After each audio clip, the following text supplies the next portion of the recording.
Thank you, sir.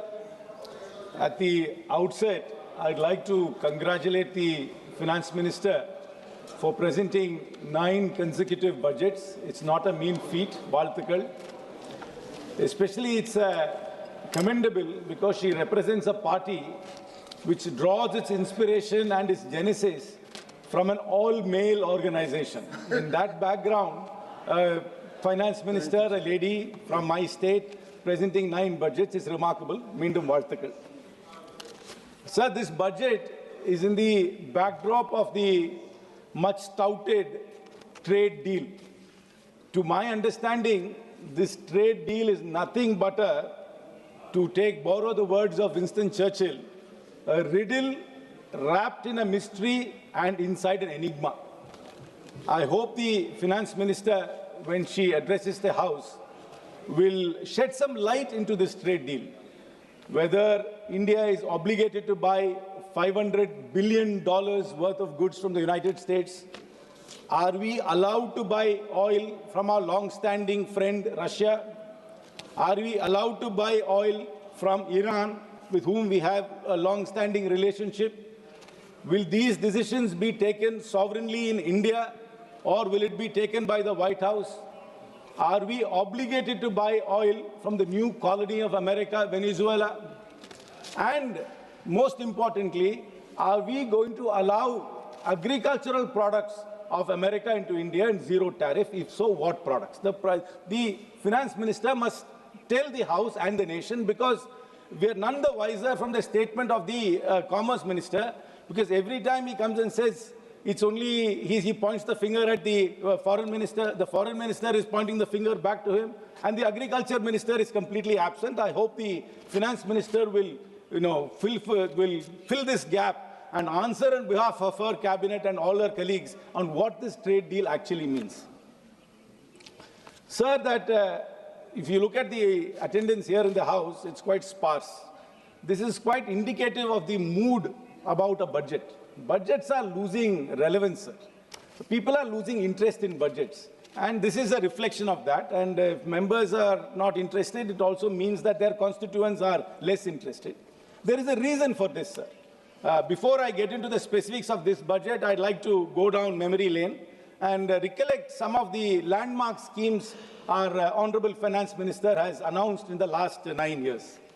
Amrut, Sankalp, DigiGon, National Nutrition Mission, National Infrastructure Pipelines, Startup India, Seed Fund, PM Garib Kalyan Package, PM Internship Scheme, Mishti, National Monetization Pipeline, Operation Greens, Deep Ocean Mission. All these, when they were announced, were greatly lauded by the newspapers and the media. But if you actually look at the details to see where the implementation of all these schemes are, you will be very distressed. I hope the Finance Minister in her address will go back to the 9 years and recollect the scheme she has announced and give us a status report of each and every scheme and where it stands today. I'll give a few examples, sir. In 2021, the government launched the PM Formalization of Micro Food Processing Enterprise Scheme, PMFME, allocating 10,000 crores to supposedly to support 2 lakh micro food enterprises. But after 5 years, sir, only 60% of the funds are spent. Then we have the Animal Husbandry Infrastructure Development Fund, which announced 15,000 crore for dairy and meat infrastructure. But after all these years, only 30% is utilized. Then we have the PM Mitra Parks, 7 mega textile parks with 4,445 crores was announced. But after 5 years, we only have 15% of the works done.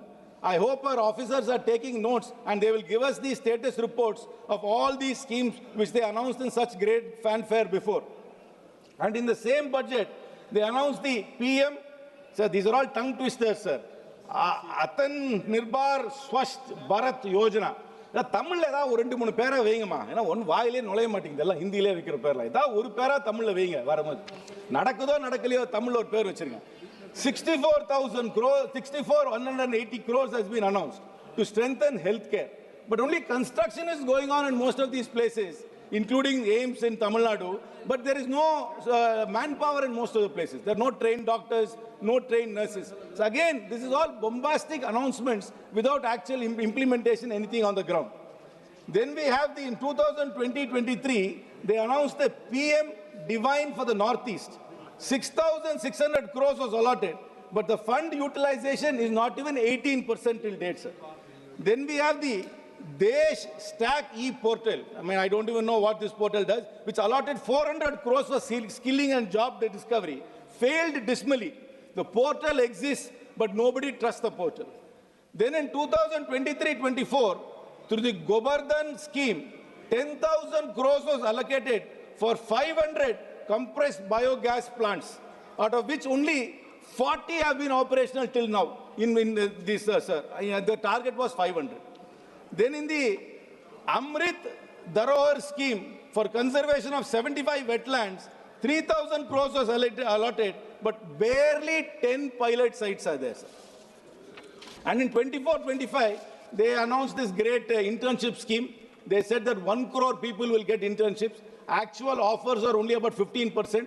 Even among the people who got the offer, about 20% of them dropped out. So that scheme is again a failure, but they announced it as if it is going to transform the entire landscape of employment for young people in India. So then the PM Surya Ghar rooftop solar for 1 crore households, where only 24% of the target is still achieved, sir. Sir, again in 25-26, Urban Challenge Fund allotted 1 lakh crore to reform cities, but utilization stands at 2%. Then the PM Dhan Dhanya Krishi Yojana, 1.44 lakh crores over 6 years, sir, but still farmer support, whatever they were promised, is not got, sir. So if people are losing interest in budgets, it's because only bombastic announcements are made and nothing is implemented, so nobody takes it seriously. It's a clear reflection. Parliamentarians don't take it seriously, and the public don't trust any of these announcements made because there's hardly any implementation of these schemes. Sir, I will tell you another very shocking fact, sir. Last budget, Madam announced 100 crores for a Makana board establishment. I do not know which state was going for election. They announced this 100 crores. Bihar. Not 1 rupee has been spent till date, sir. Not 1 rupee in that. Where is this board? Have you even formed it? This is the status of all these schemes, sir. So coming back to this year's budget, sir, she has announced integrated textile program with 5 subparts. Then when they renamed Manrega to VBG Ramji, there was a lot of pushback because they removed the name of Mahatma Gandhi. Now they have come up with another scheme in the name of Mahatma Gandhi called Mahatma Gandhi Gram Swaraj Initiative. Then there is an infrastructure risk guarantee fund. Then they have announced 20 new national waterways. They have allocated 20,000 crores for city economic regions, dedicated rare earth corridors in Orissa, Kerala and Tamil Nadu, allied health professional institutions to be set up among countless others. So all these announcements, if you look at it 1 or 2 years later, will only be there on paper and nothing would have been implemented. Yes. This is the reason why budgets are becoming irrelevant and the announcements made in budgets are only bombastic and have no meaning at all, sir. Sir, forget about these bombastic announcements, sir. What hurts me the most about this budget, sir, it always lacks empathy. And again, the finance minister has shown the true colors of this government, sir. Disability pension, which the armed forces veterans were getting, was tax exempt. And in this budget, they have brought it under tax, sir, for soldiers who have laid their lives for India, for soldiers who had become disabled in fighting for. This government hides behind national security and patriotism all the time. But when it comes to action, this is a reality, sir. Thank you they very don't much. respect our soldiers. They are now going to tax disability pension. People who have been getting this pension for years will have to start paying income tax on it, sir. I wish the finance minister withdraws it, and when she replies, I hope she gives an account of all the grand schemes she has announced in the 9 years and show where the status of this is, sir. Thank you very much, sir. Thank you, Mr. Chair.